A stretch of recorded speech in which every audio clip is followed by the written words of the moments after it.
చాలా సంతోషం పిల్లారా.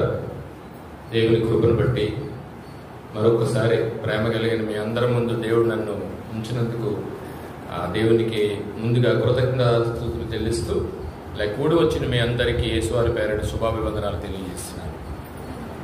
చక్కటి దినాన్ని మనకు దేవుడు ప్రసాదించాడు. అనేక కారణాల వల్ల ఎంతోమంది రాలేని వాళ్ళు ఉంటారు. వారందరినీ కూడా దేవుడు ఈరోజు కాకపోతే మరో రోజున తీసుకురావడానికి దేవుడు కృప చూపాలంటే మనందరూ వారి పేరిట దేవుడికి ప్రార్థన చేద్దాం. చిన్న ప్రార్థన చేసుకుందాం.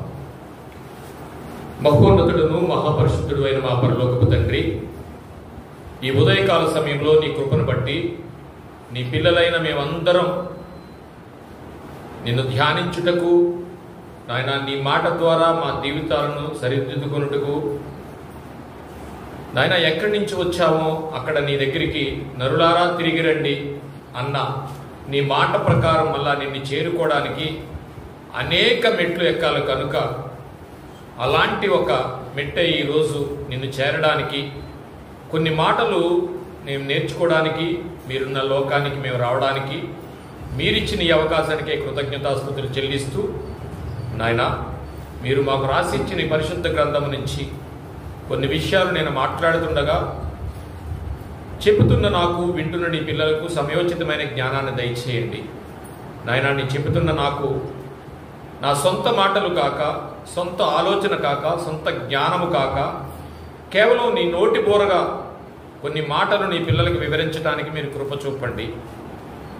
ఈ చిన్న ప్రార్థన యేసువారి ప్రశస్తమైన నామంలో మిక్కిలి వినయంతో బ్రతిమలాడి వేడుకొనిచున్నాము తండ్రి, ఆమేన్. సో ఇప్పుడు మనం దేవుని న్యాయస్థానంలోకి వెళ్ళి అసలు యాకోబు మోసగాడా? ఈరోజు మన అంశం ఏంటంటే యాకోబు మోసగాడా, మోసపోయినవాడా? ఏమండి, ఏదో అన్నారు. యాకోబు మోసగాడా, మోసపోయినవాడా? ఈరోజు మనం మరో వాక్యాన్ని చదువుకుని వెళదాం ప్రియులారా. అదేమిటంటే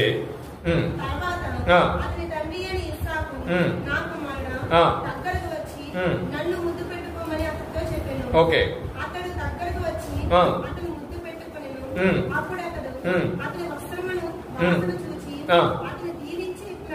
ఓకే, చదవమ్మా.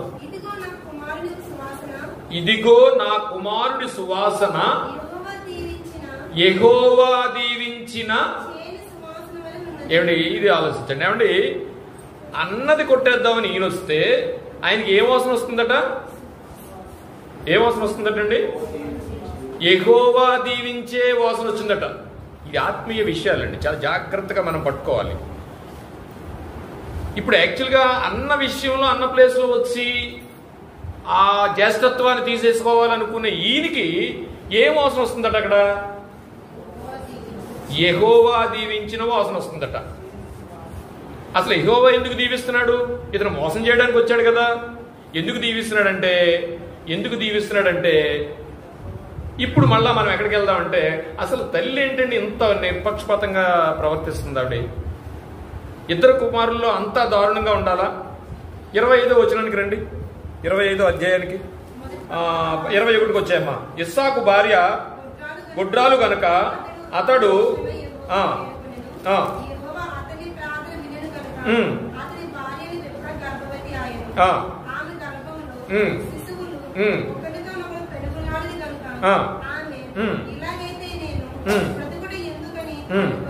ఇది మనం చదువుకుంటూ వచ్చేస్తున్నాం కానీ అంటే వాళ్ళ భక్తిని ఇందులో వెతకాలి మనం. ఏమండి, గర్భంలో ప్రాబ్లం వస్తే మనం ఏం చేస్తాం? స్కానింగ్ తీయించుకుంటాం వెళ్ళి. అఫ్కోర్స్ ఫెసిలిటీస్ అప్పుడు వేరు ఇప్పుడు వేరు అనుకోండి, కానీ వీళ్ళ ఆలోచన అది కాదు. దేవునితో సహవాసంతో ఉన్నారు, దేవునితో నడుస్తున్నారు వాళ్ళు. ఇందులో మనం ఆలోచించాల్సింది ఏంటంటే అది.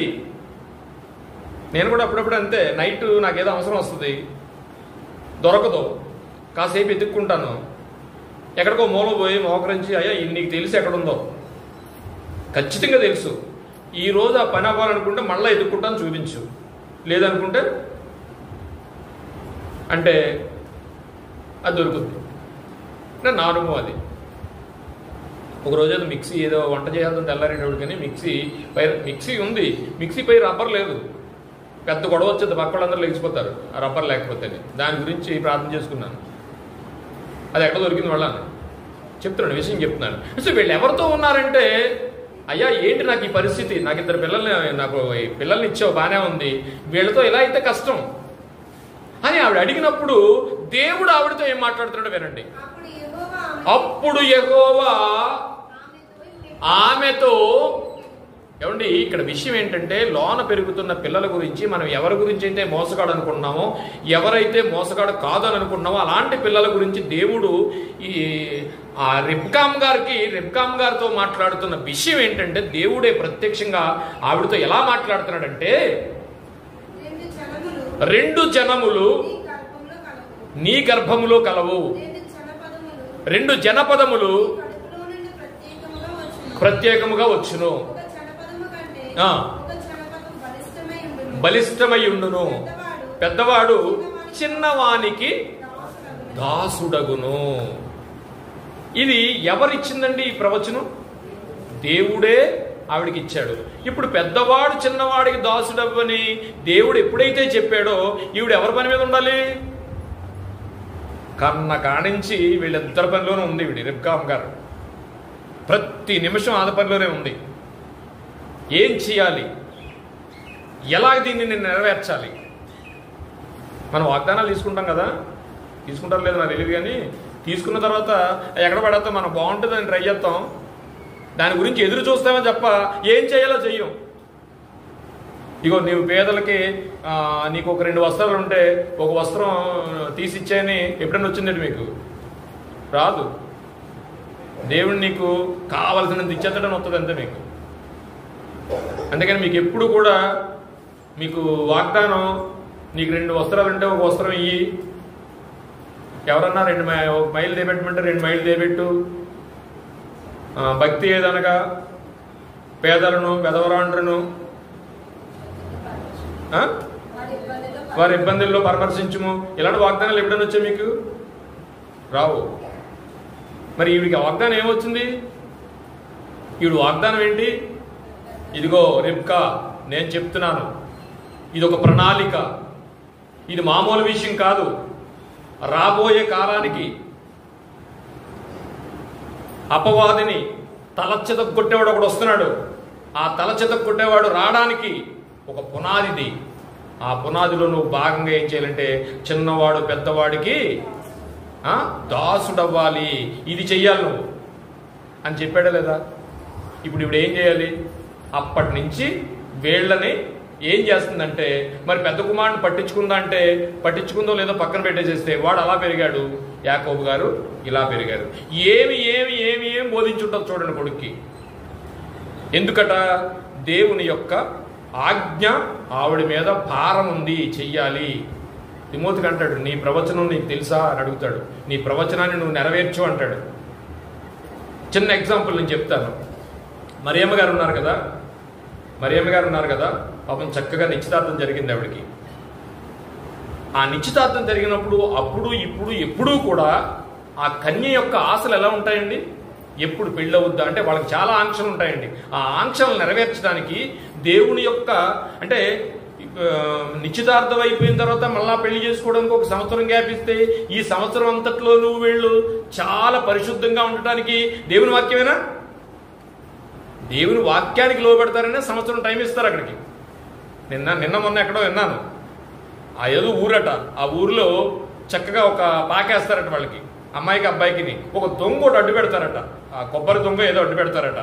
ఆ 2 నెలల్లో 3 నెలల్లో వాళ్ళు అక్కడే పడుకోవాలట. మాట్లాడుకోవచ్చు కానీ ఎలాంటి శారీరకమైన సంబంధాలు వాళ్ళకు ఉండకూడదట. ఇదో పెళ్లి టెస్ట్. అలాంటిదే ఇప్పుడు రిబ్కా అమ్మగారుకు వచ్చిన వాగ్దానాన్ని దేవుడి విషయంలో నెరవేర్చడానికి ఎంత ప్రయత్నిస్తుందంటే, నేను చాలా చోట్ల విన్నాను. ఏంటంటే ఎక్కడెక్కడ విన్నాటి గురించే కొన్ని ఆలోచనలు వస్తుంటాయి.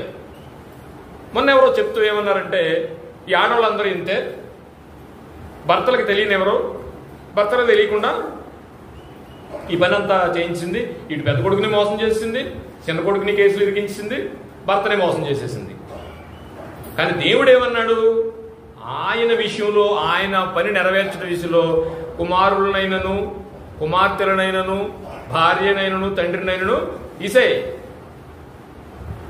అంటే ఈయన వాక్యం నెరవేర్చడం కంటే మిగతా ఏమి ఎక్కువ కాదు. ఆయన వాక్యం నెరవేర్పే అందరికీ శ్రేయస్కారం. ఎందుకు ఈవిడ ఎంత సహసించిందంటే, ఉదాహరణకు మరియమ్మ గారిని తీసుకున్నావు. మరియమ్మ గారి గురించి చెప్తున్నాడు. ఆవిడ ఏం చేసిందంటే, ఇదిగో నువ్వు గర్భవతి అవుతావు అన్నది 4 రోజులు పోయిన తర్వాత, నిశ్చితార్థం అయిన తర్వాత. ఏమంది?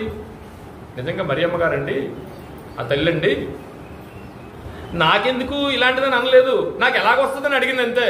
నాకు ఇలాంటిది పెట్టేవేంటి అని అనలా. నాకు ఇలాగెందుకు వస్తుంది అంటే, ఆయన చేస్తున్న అద్భుతాన్ని ఎంజాయ్ చేస్తూ ఆలోచిస్తుంది. అయ్యో బాబాయ్, నాకు పురుషుడు సంయోగం లేకుండా నేను గర్భం ధరిస్తానా? How it is possible? అంత అద్భుతమా అని ఆలోచించిందే తప్ప, అయ్యి బాబాయ్ నాకు ఎలాగొస్తే ఎలాగా అని అనలా.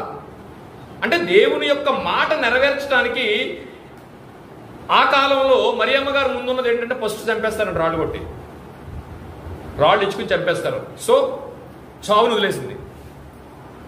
రెండోది, జీవితం అంతా నాశనం అయిపోద్ది. ఆ రోజుల్లో ఉన్న యూదులు రాసుకున్న సాంప్రదాయంలో ఉన్నది ఏంటంటే అండి, కన్య అయిన వెధవరాలు అని ఉంటుందండి. వెధవరాలైన కన్య అని యూదులు రాసుకున్న గ్రంథాల్లో ఒకటి ఉంది. ఎందుకంటే పెళ్ళి అయిన తర్వాత ఏదో కారణంగా పెళ్లి చెడిపోతే, ఒకవేళ రాళ్ళు ఇచ్చి కొట్టకుండా చట్టం నుంచి కొంచెం బయటపడితే ఆ అమ్మాయిని ఇంకెవరూ పెళ్లి చేసుకోరట. వెధవరాలైన కన్య అని ఒక చరిత్రలో ఒక పదం ఉంది. ఆవిడ ఆ చట్టంలో చేరిపోద్ది. ఇలాంటి పరిస్థితిని ఆవిడ ఎందుకు కుదిరిందంటే, దేవుని వాక్యాన్ని నెరవేర్చడానికి కుదిరింది. ఒకవేళ అది మనకు అర్థమైతే, ఇక్కడ రెబెకా గారు ఏం చేస్తున్నారు తెలిసిన, నాకు దేవుడిచ్చిన విషయాన్ని బట్టి ఏమందంటే ఇదిగో నా పెద్ద కొడుకు కాకుండా చిన్న కొడుకుని ఏం చేయాలనుకుంది, ఆ ఆశీర్వాదాన్ని లేకపోతే జ్యేష్ఠత్వాన్ని ఇవ్వాలనుకుంది. అంతే కదా, ఇవ్వాలనుకునే కదా ఇవిడేం చేస్తుంది. మరి ఎందుకు ఇంత తెగించేసింది అంటే, దేవుని వాక్యాన్ని నెరవేర్చాలనుకుంది. ఇంకొక విషయాన్ని కూడా మీకు చెప్తాను. ఇకపోతే మరి అందరం మోసం చేశాడుగా చిక్కుడు గారి కూరతోని. అక్కడ ఒకసారి చూద్దామండి ఏం జరిగిందో. 26 అమ్మా.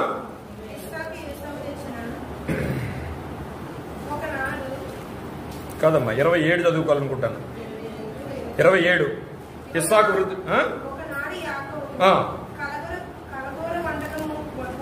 ఎన్నో వచ్చిన అది 26 కదా.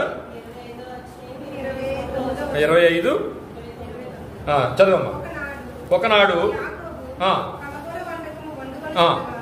ఇప్పుడు మనం ఆలోచించాల్సింది ఏంటంటే, చదువుకుంటూ వెళ్ళిపోతాం కానీ ఈ ఇన్సిడెంట్, ఈ కలగూర వంటకం చిక్కుడుగాయ కూడా జరిగినంటే నాకు జ్యేష్ఠత్వం ఏమంటాం ఎప్పుడు జరిగింది?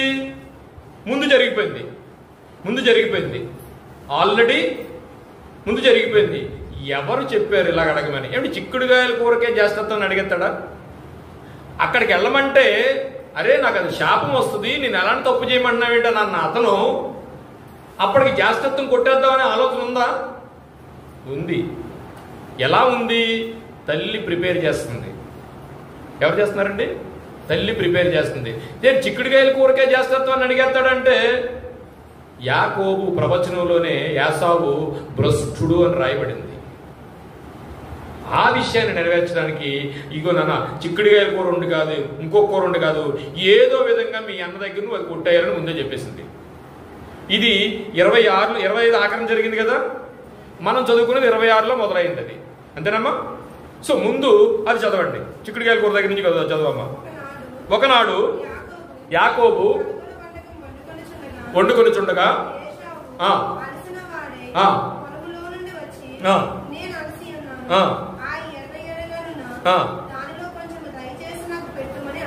వెళ్ళాడు, వేటకి వెళ్ళాడు, అది దొరకలేదు. వచ్చినప్పుడు ఆకలేస్తుంది, కూర మీద టెంప్ట్ అయిపోయాడు. దాని గురించి అడిగాడు. ఏమండి అడిగినప్పుడు వెంటనే ఇతను అంటున్నది ఏంటి?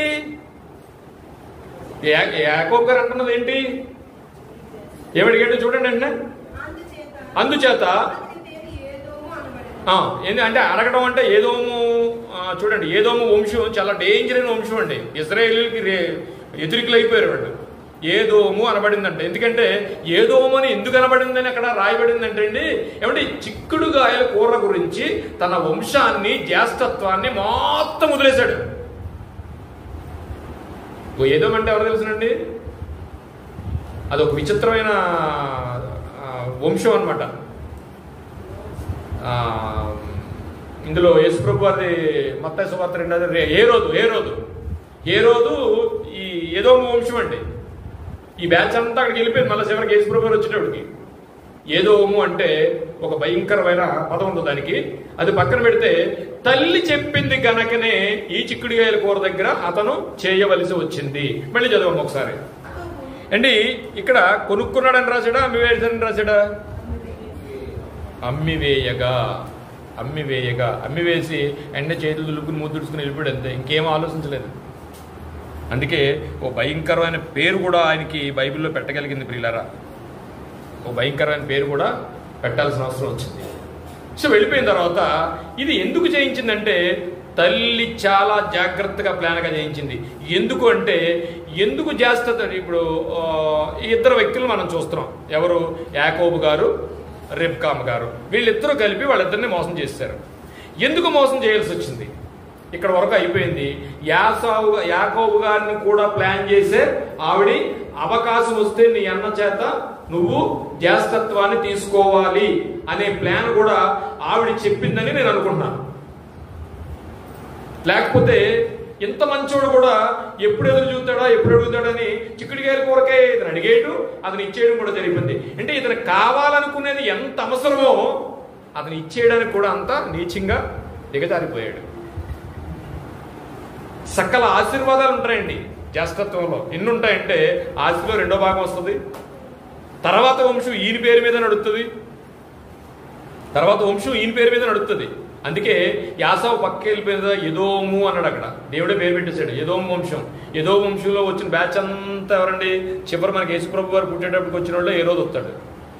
ఈ రోజులోంచి మళ్ళా 6 ఏ రోజులు ఉన్నారు. ఈ బ్యాచ్ అంతా అంతే. సో ఇక్కడ ఇంకా బలంగా తీసేసుకుంది. ఎందుకంటే ఏ పరిస్థితుల్లో కూడా ఆస్తి, ఈ ఆశీర్వాదం ఎవరికి దక్కకూడదు అని అనుకుందంటే యాసావుకి దక్కకూడదు. ఎందుకంత బలమైనది ఇదిగా తీసేసుకుంది? ఒక విచిత్రం జరిగిందండి. ఏం జరిగిందంటే ఒక వచనం చెప్తాను చూడండి. 26వ అధ్యాయము ఆదికాండం 34వ వచనం నుంచి చదవండి ఒకసారి. ఎందుకండి అంటే 26 ఆఖర్లో 25 ఆఖర్లో చిక్కుడుగాయల కూర గురించి జరిగింది మనకి. 26 ఆఖర్లో ఒక ఇన్సిడెంట్ జరిగింది. ఆ ఇన్సిడెంట్ ఎందుకు ఈ 27వ వచనంలో ఈవిడ విచిత్రమైన తీసుకుని ఆ బట్టలు తీసుకుని కొడుకుని అదే నా మీదకి వచ్చేస్తుంది, ఏ పరిస్థితుల్లో కూడా నువ్వు ఆ జ్యేష్ఠత్వాన్ని దక్కించుకోవాలని నేను ఆజ్ఞిస్తున్నాను, నీ పాపం వస్తే నా మీదకి వస్తుంది కానీ నీకు కాదని ఎందుకు అంత కక్ష కానివ్వండి, లేకపోతే ఎందుకంత దీక్షగా కానివ్వండి రెబ్కామ్ గారు ఎందుకు చేస్తున్నారు ఈ విషయాన్ని అంటే ఒక భయంకరమైన ఇబ్బందిలో ఆవిడ పడిందండి. ఏం పడిందంటే చూడండి ఒకసారి. యాసావు 40 సంవత్సరములగాడైనప్పుడు హిత్తీయుడైన బేయేరి కుమార్తెయగు యహూదీతును హిత్తీయుడైన ఎదోము కుమార్తెయగు బసేమతును పెండ్లి చేసుకునేను. ఇక్కడ వరకు బాగానే ఉంది. ఏమండి పెండ్లి చేశారు అన్నాడా? పెండ్లి చేసుకునేను అని ఉందా? ఏం చేశాడట? పెళ్లి చేసుకున్నాడు. ఈ వాక్యం ఎప్పుడు చదివారా? చూద్దాం. పెళ్లి చేసుకున్నాడు, బాగానే ఉంది. నెక్స్ట్ వీరు వీరంటే ఏసావు కానివ్వండి, చేసుకున్న వాళ్ళు ఇద్దరు కానివ్వండి, వీళ్ళ కోడళ్ళు ఏం చేశారు చూడండి. వాళ్ళు ఇస్సాకును రెబ్కాకును మనోవేదన కలగజేసిరి. చూసారా? ఇంక అలాంటప్పుడు ఇంకొకటి ఏంటంటే ఇందులో అబ్రహాము గారు ఇస్సాకు పెళ్లి చేయాల్సి వచ్చి కనాను కుమార్తెలతో ఎవరిని పెళ్లి చేయొద్దు, మంత్రి నువ్వు వెళ్ళి తల్లి నా పితరులు వాళ్ళు ఉన్నారు అక్కడికి వెళ్ళి ఒక మంచి కుమార్తెను తీసుకుని రా, అన్ని యెహోవా చూసుకుంటాడు అని కొన్ని విషయాలు ఇచ్చేసేసి పంపించేశాడు. ఎందుకని? అన్యులను పెళ్లి చేసుకోకూడదు. ఇక్కడ యూత్ కానీ లేకపోతే ఇంకోళ్ళు కానీ ఎవరైనా ఉంటే చర్చికి వచ్చి సడన్గా అడుగుకుని ఒక హిందూ అమ్మాయిని తీసుకొచ్చేసి అమ్మాయి నన్ను దీవించాను అనకండి. అమ్మాయిలు కానీ అబ్బాయిలు కానీ. ఇది అందుకే చెప్తాను. ఎన్ని ఉన్నాయని ఊళ్ళో నాకు తెలిసి.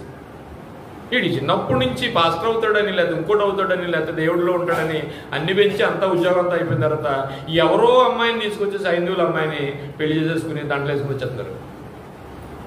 కానీ అప్పుడున్న సాంప్రదాయం ఏంటి తెలిసిన, అప్పుడున్న కల్చర్ ఏంటి తెలిసిన, యూదులో నో, కనాను స్త్రీలలో ఎవరిని పెళ్లి చేసుకోకూడదు. అది పక్కా రూలు. దేవుడికి భయంకరమైన వ్యతిరేకమైన చట్టం అది. దేవుని చట్టం ఎంత చట్టం అంటే కనాను స్త్రీలు ఎవరిలోని పెళ్లి చేసుకొనకూడదనేది ఒక పెద్ద చట్టం ఉంది. అలాంటి చట్టాన్ని తల్లిదండ్రులు కాదని ధిక్కరించి ఈ అబ్బాయి ఏం చేశాడండి? ఏం చేశాడు? మళ్ళా చదువుతాం.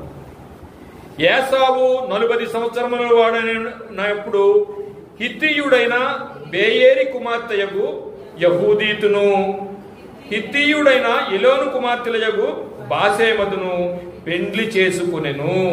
వీరు ఇస్సాకును రెబ్కాకును మనోవేదన కలగజేసిరి. మనోవేదన కలగజేసిరంటే 2 రకాలు తీసుకోవచ్చు. ముసలోళ్ళు అయిపోయారు కానీ ఏడిపించేసారేమో, లేదా కనాను స్త్రీలు చేసుకున్న గురించి అప్పుడున్న దేవుడి చట్టం తన పిల్లలే ధిక్కరించాడు కనుక వీళ్ళ మనోవేదన బాలయ్యి ఉంటారు. లేదా కోడళ్ళు చాలా హింసలు పెట్టి ఉండొచ్చు. మనకు కూడా ఉంటారు కొంతమంది, చాలా హింసలు వారింత ఉంటాం కానీ పైకి చెప్పుకోవడానికి కుదరదు. మరి తెలియకూడదు కదా బయటికి.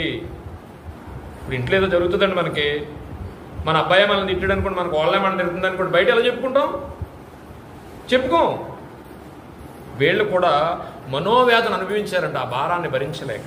స్పష్టంగా రాశాడు. అలాంటప్పుడు ఈ జ్యేష్ఠత్వాన్ని ఎలాగ పెద్ద కొడుక్కి ఇస్తుంది? ఎందుకు ఇవ్వలేదు పెద్ద కొడుక్కి? పెద్ద కొడుక్కి ఎందుకు ఇవ్వలేదు? మీకు చిన్న విషయం చెప్తాను.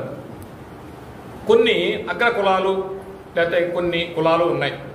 అందులో ఇప్పటికి కూడా అమ్మాయి పేరుని కోట్లాస్తుంటుంది.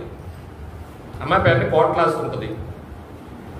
ఇంకెవరికో, ఏ అమెరికా వాడుకో ఎవరికో ఇచ్చేసేస్తే ఈ అమ్మాయిని ఆస్తి పట్టుకుపోతాడు అని ఇప్పటికీ కూడా చాలా మనకు దగ్గరలో ఉన్న కొన్ని ఊర్లు, పెద్దాడు కానివ్వండి, ఇంకోటి కానివ్వండి అని కొన్ని కులాల్లో ఏం చేస్తారంటే ఇంకా ఆ ఇంట్లోనే ఉన్న మేనమామ ఎవరికో వాడికి ఇచ్చేసి వండని చేసేస్తారంటే.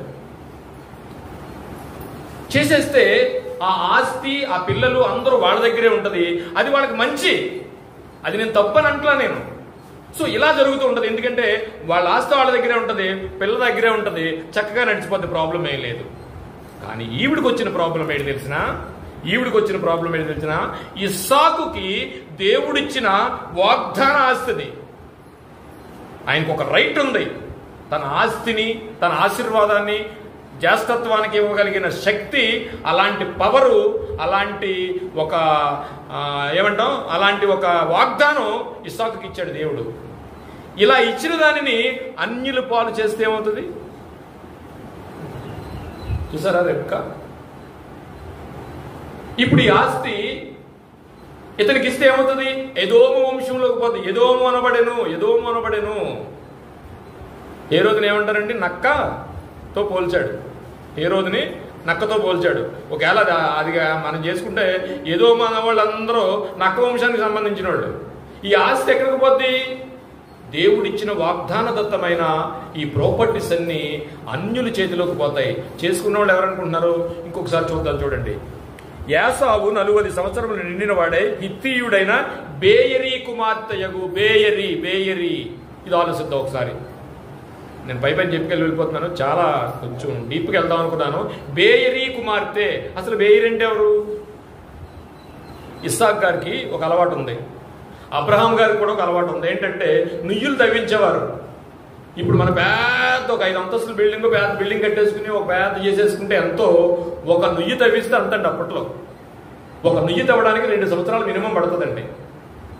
200 మంది పని చెయ్యాలండి ఒక నుయ్యి తవ్వాలంటే. అబ్రహాం గారు నుయ్యిలు తవ్వించేవారు. నుయ్యిలు తవ్వించడం అంటే ఆయన ఆశీర్వాదానికి ఒక మంచి నిదర్శనం అనమాట, సాదృశ్యం అనమాట. ఆయన తర్వాత ఈ కననీయులకి అబ్రహాం గారికి కొన్ని సందర్భాల్లో గొడవలు వచ్చినప్పుడు అబ్రహాం గారు చచ్చిపోయిన తర్వాత నుయ్యిలన్నీ కప్పెట్టేశారు కనానీయులు. కప్పెడితే పాపం ఇస్సాక్ గారి జీవితం అంతా ఏమైపోయింది తెలుసునండి, ఆయన కప్పెట్టేసి నుయ్యిలు తవ్వించడానికి సరిపోయింది. పిల్లలు పట్టించుకోవడానికి కూడా కుదరలేదు ఇస్సాక్ గారికి. ఎన్నో నుయ్యిలు పంపించారండి. ఇప్పుడు ఇంతకీ బేయరీ కుమార్తె ఎవరంటే ఎవరిని చేసుకున్నాడో తెలుసండి? ఎవరిని చేసుకున్నాడో తెలిసిన?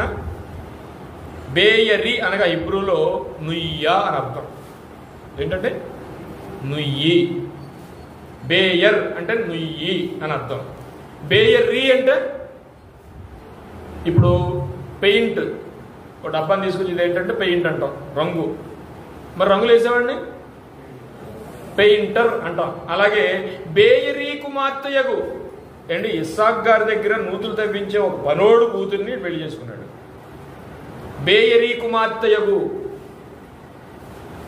బేయరి అంటే నుయ్య, బేయర్ అంటే నుయ్య, బేయరి అంటే నుయ్యులు తవ్వేవాడు.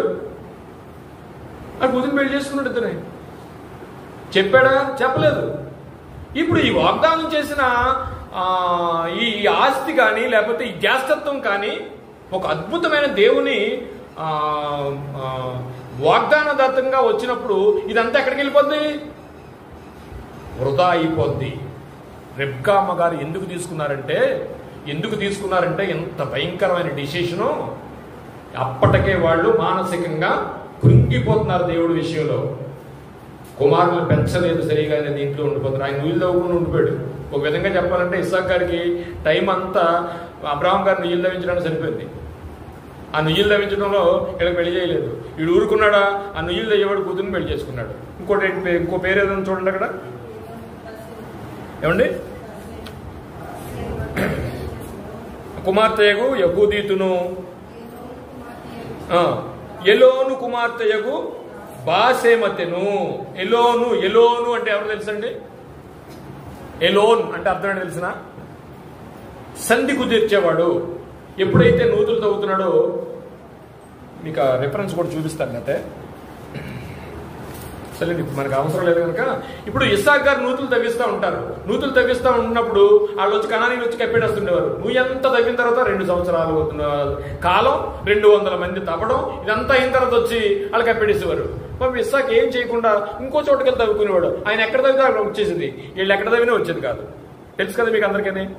అలాంటప్పుడు కొన్నాళ్ళ తర్వాత ఏమైందంటే వీళ్ళకి అర్థమైపోయింది ఏదో దేవుడు వెనకాల ఉన్నాడు వీళ్ళకి, ఇస్సాక్కి.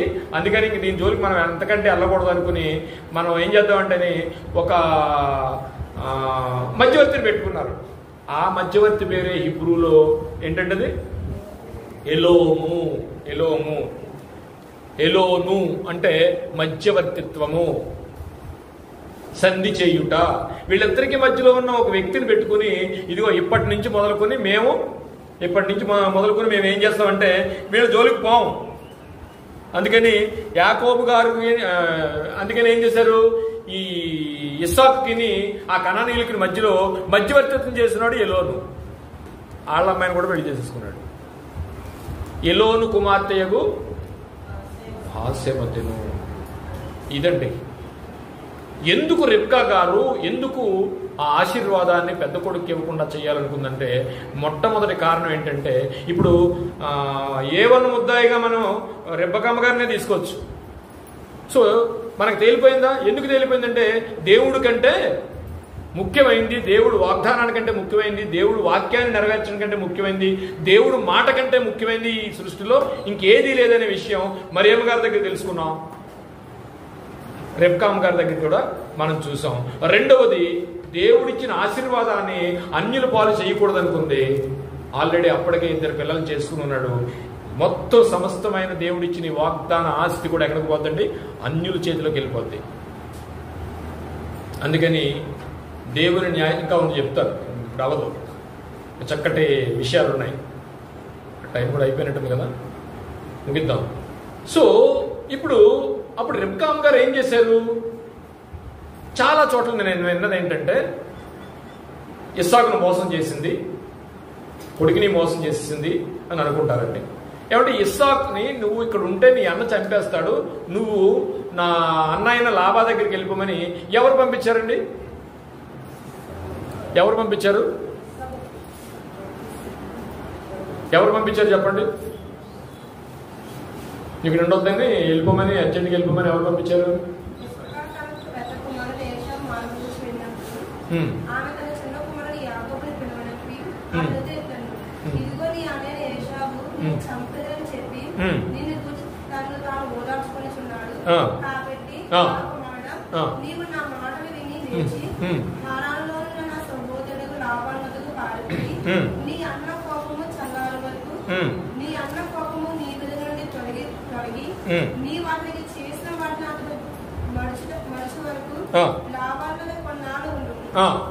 ఓకే, అయిపోయింది. ఇది చెప్పింది ఇలాగండి, ఒరే బాబు నువ్వు అర్జెంట్గా ఈ పని చేయకపోతే అవదని. కానీ మనం ఇదే అనుకుంటాం. కానీ ఇది ఆ సందర్భంలో యాకోబుతో చెప్పిన మాట. కానీ తర్వాత ఏం జరిగిందంటే మనం చూస్తే 28కి వచ్చేసేయండి, 27:46 చూడండి ఒకసారి. 27:46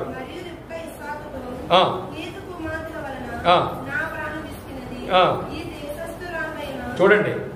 ఇదంతా ఆ సందర్భంలో ఇస్సాకు గారికి, ఆ సందర్భంలో యాకోబు గారికి ఒరే నాయన నీకు రెంటో లేదు విషయం తర్వాత జరిగింది.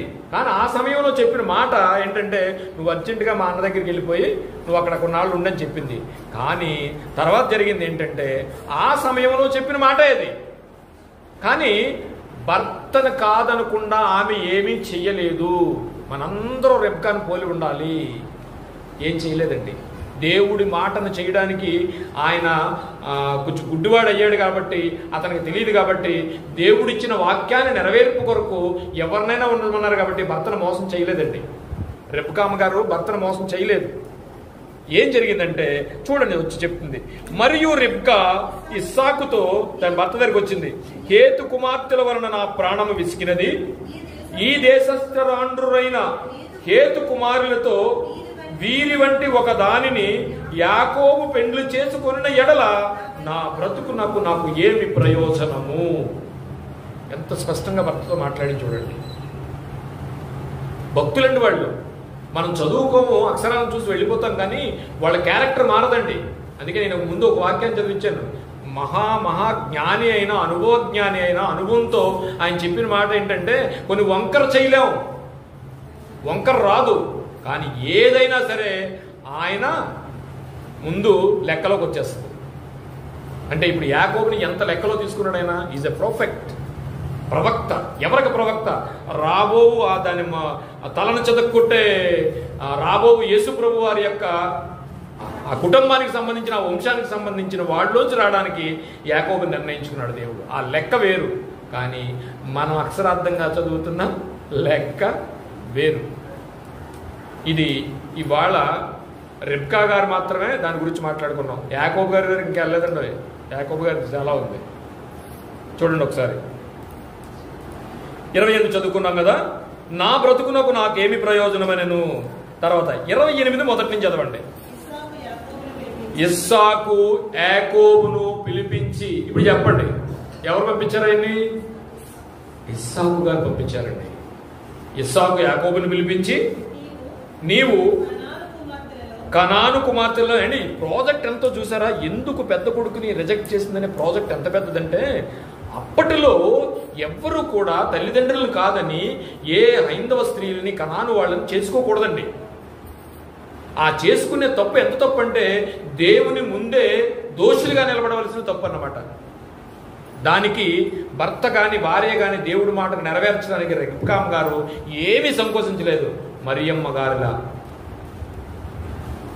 గారు దేవుని విశ్వాసంలో ఎవరిని దాటిపోయింది తెలుసునండి? ప్రవక్తలను దాటిపోయిందండి. మరియమ్మ గారు విశ్వాసంలో దేవునికి అనుకోవడానికి, దేవుడిని నమ్మే విషయంలో దేవుడు ఎంత గొప్పడో ఆ విశ్వాసాన్ని ఆవిడ ప్రవక్తలను దాటిపోయింది, యాజకులను దాటిపోయింది. ఏలియా గారు ఏం చేశారంటే ఆవిడ ఎవరు చంపేస్తారంటే బాబు నాకు ఎందుకు వదిలేస్తాను అన్నాడు ఆయన. ఎందుకంటే చంపేస్తానంది. మరియమ్మ గారికి కూడా తెలిసి చంపేస్తారని. చంపుతారా లేదని అసలు ఆలోచించలేదు. హౌ ఇట్ ఇట్స్ పాసిబుల్, నాకు ఎలాగొస్తుందన్న తప్ప బాబు ఇవన్నీ నాకు ఎందుకు గొడవ అనలా. కానీ ఏలియా గారు ఏమన్నారు తెలుసా? యెజబెల్ చంపేస్తుందంటే పారిపోయి దేవుడితో చెప్పేసి నాకు ఈ డ్యూటీ వద్దు, నన్ను వదిలేనాడు. ఏలియా నువ్వు లేకపోతే నీలంటూ నాకు 7,000 మంది ఉన్నారు తెప్పించుకుంటాను అని సలహా చెప్పి మనం నిలబెట్టాడు ఆయన. అంటే ప్రవక్తలని మించేసిందా ఈవిడ విశ్వాసం? మించేసిందా? మరి ఇంకెవరున్నారు మనం అనుకున్న మాటలో? యాజకులు. ఎలిజబెత్ గారు తండ్రి ఎవరు? భార్య భర్త ఎవరు? జకరియా గారు. జకరియా గారు ఏంటి? యాజకుడు. యాజకత్వం చేస్తున్నప్పుడు దేవతతో వచ్చి ఏం చెప్పింది? కుమారుడు పుడతాడా? సారీ నేను నమ్మను, నాకేదైనా ఒక చూసక్రియ జీవించు అన్నాడు. ఇంక మళ్ళీ మాట రాలేదండి.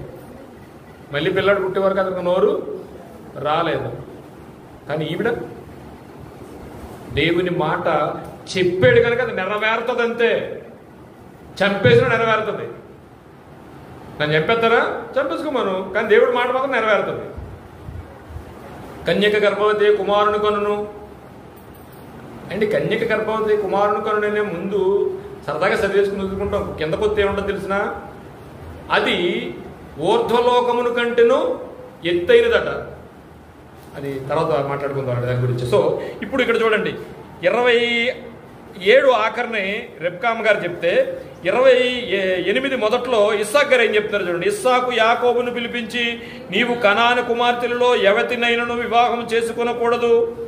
నీవు లేచి పద్దారాములో ఉన్న నీ తల్లికి తండ్రి అయిన బెతూయేలు ఇంటికి వెళ్ళి అక్కడ నీ తల్లి సహోదరుడు లాబాను కుమార్తెలలో ఒక దానిని చేసుకుని అతనికి చెప్పాడా? ఆజ్ఞాపించాడా? ఆజ్ఞాపించాడు. యాకోబు గారు ప్రేమించేసాడు, ప్రేమలో పడి కూడా మనం అనుకుంటాం. కానీ ఒక అమ్మాయిని ఇష్టపడ్డాడు, అమ్మాయిని చేసుకుంటానన్నాడు, చేసుకున్నాడు. కానీ ఇంకొకరిని తగిలించినా సరే అమ్మాయిని చేసుకున్నాడు. ఎందుకని? ఆజ్ఞ. ఇంకా మీకు అర్థమైందని చెప్పింది. వెళ్ళాడు, చూశాడు, అమ్మాయిని పెళ్లి చేసుకోవాలనుకున్నాడు, చక్కగా తిరిగారు, మాట్లాడుకున్నారు, అన్నీ బాగున్నాయి. కానీ మధ్యలో మోసపోయాడు, ఎవరినో తీసుకొచ్చి కట్టేశాడు. అయినా సరే అమ్మాయిని వదలలేదు. అప్పుడున్న చట్టం అది. ఇప్పుడు కావాలని చేసుకున్నాడా? ఇప్పుడు తండ్రి ఆజ్ఞతో చేసుకున్నాడా? ఆజ్ఞతో చేసుకున్నాడు. ఇక్కడ కూడా ఎక్యూట్ 2 మనకి ఎక్కడ మోసం కనిపించట్లేదు. ఇప్పుడు ఎక్యూట్ 1 A1 రెబ్కామ్ గారి దగ్గర కూడా మనకేం కనిపించట్లేదు. ఇంకా చాలా ఉన్నాయి యాకోబు గారికి. అవన్నీ కూడా మరొక రోజు టైం ఉంటే ఒక 2వ పార్ట్గా మనం చాలా విషయాలు ఉన్నాయి. మీకండి యాసావు అక్కడ ఏదో ఉండి ఉండనట్టుగా కనిపిస్తాడు, కానీ యాకోబు స్టోరీ అండి, యాసావు స్టోరీ అండి చాలా ఉంటుందండి బైబిల్లో. చూద్దాం ఒకసారి. ఇంకేమేమి చేశాడో, ఎందుకు భ్రష్టుడైపోయాడో, అవన్నీ విషయాలు దేవుడు ఆయన కృపలో మరలా మనకు ఆ సమయం ఇస్తే చూద్దాం. యాకోబు మోసగాడ, మోసపోయిన వాడంటే ఒక విధంగా అయితే ఎక్కడ మోసం చేసినట్టు ఉండదు. అనేక లేఖనాలు ఉన్నాయి. ఒక విధంగా చెప్తే తల్లి చేత మోసపోయాడు అనుకోను. కానీ తల్లి ఎందుకు చేయించింది? దేవుని ఆలోచన కొరకు చేయించింది. ఇక మంచి విషయాలు ఏంటంటే మామను మోసం చేశాడన్నారు, ఎన్నో అన్నారు. అవన్నీ ఉండవు. దేవుడే చేయించాడు. అసలు ఆయన ఎంత గొప్పోడో, యాకోబు గారు ఇంకెంత గొప్పోడో, ఎంత విట్నెస్ దేవుడు యాకోబుకి ఇచ్చాడో అవన్నీ మనకి చక్కగా తెలియవలసిన ఆత్మీయ విషయాలు. ఇవాళకి ఇంతే టైం కనుక కొన్ని విషయాలు ఆయన కృపలో మరలా ఆయన రాక ఆలస్యమైతే, నేను కూడా ఉంటే, మళ్ళీ అవకాశం వస్తే ఖచ్చితంగా ఆత్మీయ విషయాలు పెట్టుకుందాం. చిన్న ప్రార్థన చేసుకుందాం.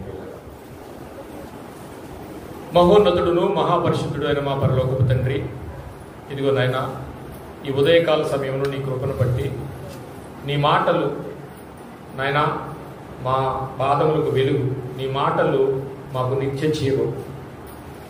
నీ వాక్యంలో లేఖనాల్లో నిత్య జీవం ఉంది కనుక అనేక లేఖనాలు నాయన మేము ధ్యానిస్తుండగా ప్రతి బిడ్డ ప్రతి లేఖనంలో ఉన్న సత్యాన్ని తీసుకుని అలా బ్రతకడానికి, అలా ఉన్నవో లేవో చూసుకునే భక్తి తీవ్రతను, ఆ ధ్యానించే మనస్తత్వాన్ని బిడ్డలకు దయచేయండి. చెబుతున్న మాటల్లో పొరపాట్లు వచ్చుంటే, నా సొంత ఆలోచన ఉంటే నన్ను క్షమించండి. విన్న వాక్యాన్ని ఫలింపజేసి ప్రతి బిడ్డకు వినిన ప్రతి లేఖనము నుండి మా జీవితాలను నిత్యజీవం చేరే అవకాశాన్ని మాకు దయచేయమని ఈ చిన్న ప్రార్థన యేసు వారి ప్రశస్తమైన నామంలో మిక్కిలి వినయంతో బ్రతిలాడి పెట్టుకొచ్చున్నాం తండ్రి. ఆమేన్. Thank you sir.